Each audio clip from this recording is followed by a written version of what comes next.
All right, welcome to Hard Math with Kevin. I'm here with Kevin Mabe, Chief Analytics Officer for Chorus, and this is the second part in a two-part series about market segmentation. So if you haven't seen the first part, I'd pause now and click the link in the show notes to go back and watch that first part in which Kevin sets up the segmentation.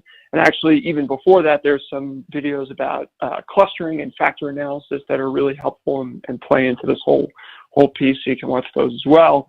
But we've set up our market segmentation. We're getting ready to go through here and build out a study about the various groups and personas within our target customer. Kevin, so take it away. Yeah, thank you. So again, referring back to the previous, segmentation must have a purpose. And so the purpose in this particular example is that we surveyed about 800 transportation riders on their satisfaction across 5 attributes.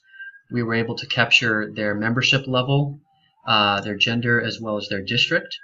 Now, in my own database, we had about 10,000 other customers, but we don't know their attitudes, but we do know their district, gender, and membership level. So the purpose of this segmentation is to understand, can I group these folk in the survey to understand how large are these folk and in terms of who's satisfied and who's not about what aspects, and then can I understand them as a group, and could I potentially predict them using the data that I have in my database. So for this is a simple example, we're going to explore 3 variables after that. We created 4 groups, A through D, and what I'm going to show you now is these groups A through D according to the ratings. And so I've ordered them magically, of course, in increasing satisfaction. And so group D, for instance, is for the most part the most satisfied group, including fares. That group's about 39%. Now, if you go to group C, you'll notice that they are very similar to group D, except they are less satisfied about fares. So one can possibly say that this is a more price-sensitive group compared to D, which is about 26% of the individuals. Then you've got group B, who are quite satisfied with the fares. Everything's fine from a money perspective and a cost perspective, but they're not really satisfied with anything else. And so that group's about 28%. And then you've got group A, who are essentially not satisfied with anything at all, relatively. And they look like group B, except for the fares are also low compared to everything else. So, if I were much more creative, those are the EORs, right? Yes, exactly. And through the segmentation, here's what's really, one of the benefits of this is we understand the sizes of these people. So, we understand that these really unsatisfied individuals is about 7% of our population.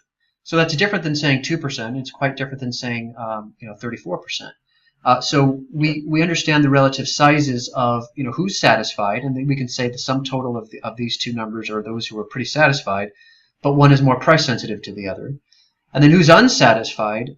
This could be these groups here, except for group B, they're actually okay with the fares, but just not everything else. So because I'm not very creative with names, what I did is basically renamed them fully satisfied, which is group D on the right, mostly unsatisfied, which is this group here, which for the most part, except for fares, they're mostly unsatisfied. This 25% are the satisfied but price-sensitive folk. That's group C. And then the EORs, as you say, which I probably should have just named it EORs, is the totally unsatisfied, which is 7%. So here's the distribution of the cluster groups. We can give them some much more fancy names if I had a creative bone in my body. And this is where the personas come out, such as the up-and-coming urbanites and all those kinds of fun names you can come up with segment names. But now we'd like to profile them across these variables so we can understand, just see what's going on here. So we've looked at these 5, but we're going to look at them in a little bit more color, and then we're going to go through these as well.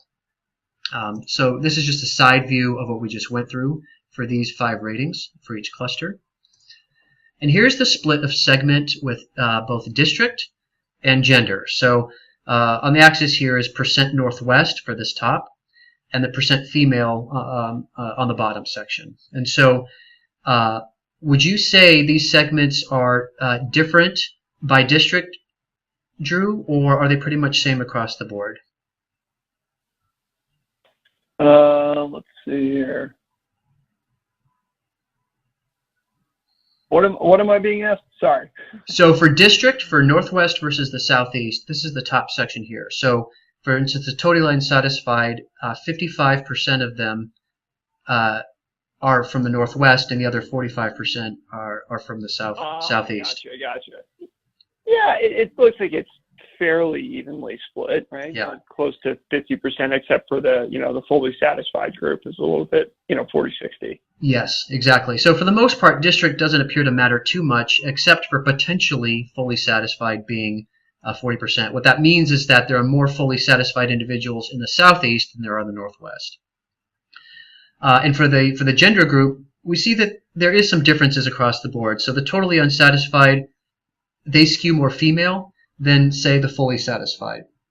So this may typify, potentially a predictor in our analysis of, understanding gender's role within satisfaction for these particular ratings. Interesting. Okay, so what about membership level? So, for instance, we've got the segments here, and for those platinums, for instance, we see that about 25% of them are fully satisfied. And then you've got another, let's see if I can even do math, 35%. Yeah, it looks pretty even, those three until you get to the totally unsatisfied. Yep, right? exactly. Really the gold that seems like there's a big. Yep. So the gold people seem to be really happy, especially compared to the other three. But there's actually an alarming trend here, even if you kind of squint and take out the gold, is that as you move up in membership level, you get less and less and less satisfaction, not only from the fully satisfied, but even the satisfied and price sensitive. And you get a bit more and more of the unsatisfied, and that could be a problem. So you would like to hope that those customers who are in higher member tiers would be more satisfied, but that doesn't appear to be the case here. So that could be a troubling issue.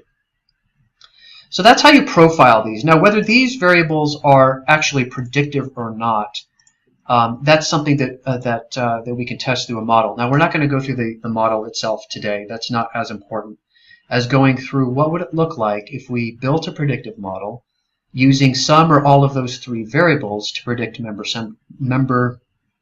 segment membership.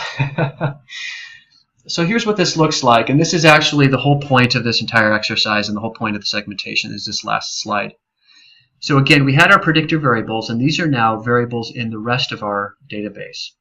Now, using the model based on the segmentation of the survey responses, we are able to predict the probabilities for each individual person in our database for each individual segment.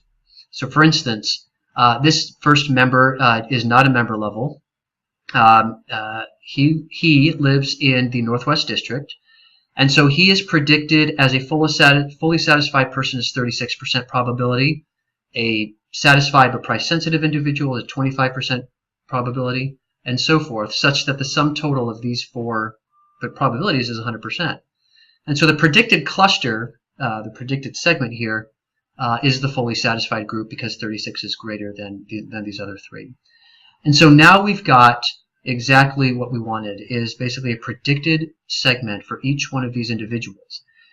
Now notice that we did not ask all 10,000 of our people in our database about their satisfaction, but using the information from the 800 person survey and their attitudes, we were able to build a potential predictive model that helps give guidance of who these predicted segments are. And that is, again, going back to what you were stating in the very first video, is it's very helpful with use in marketing, targeting, differential services, etc. Right. Well, you could, and theoretically, you could also, to your point with the last slide, you could see how this could be beneficial to actually look at those tiered products and say, exactly, actually a worthwhile exercise that we're we're doing, or are we making more work for ourselves? Exactly. That's exactly right. And you can imagine also, you may have more variables in your database or know more about your customers than just 3 variables. And so, it could be very, very potentially rich to create a segmentation of unknown or unseen attributes based on known attributes, such that you could potentially predict a certain segment and therefore certain behavior or certain attitude, and therefore do something very strategic and opportunistic with that. Sure. And bringing this full circle, obviously, with all the videos that we've now done that tie into this market segmentation study, certainly there is a glut of information about individuals that's available online. Yep. As people are browsing your site, as people are going on Instagram and Facebook and sharing their interests. We know as marketers that there are 50 to 100 to 200 different things that you can know about somebody. So you can see why this process of having to do a factor analysis and a clustering and trying to get that information down and distilled into salient parts is so important to actually doing a correct prediction like this. Absolutely. Absolutely true. Yeah. So Kevin, thank you as always. To the viewers, if you have any suggestions, questions, follow-up, please sound off in the comments or feel free to reach out to us directly. Please head to www.cor.us if you have interest in what Kevin's doing and want to learn more about what Chorus does for our clients. Please check us out there. You can also check out our blog where this video will be at blog.cor.us. And Kevin, look forward to the next video with you. Thanks as always. Hey, thanks, Drew.